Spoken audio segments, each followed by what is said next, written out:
Tuition খেতে আমার আমার পায়েস ছিল, তাহলে আমার জ্বালা করতো আর ব্লিডিং হতো। সব সময় যখন তখন হতো। তো এটা 8 বছর থেকে দেখতে পেয়েছি।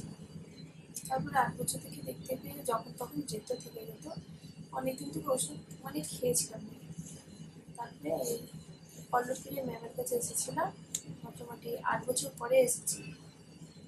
এসে ম্যামকে দেখিয়েছি। ম্যাম দেখিয়ে বলেছে এতদিন আর দেরি করে নেই, যখন এতদিন থেকে যাচ্ছে দিনটা তো অপারেশন করাটা ঠিক হবে। আমি অপারেশন করেছি ম্যামের কাছে, এখন আরাম আছি। আজকে তো আমার 9 দিন হলো অপারেশন করতে, আগে থেকে বেটার আছে।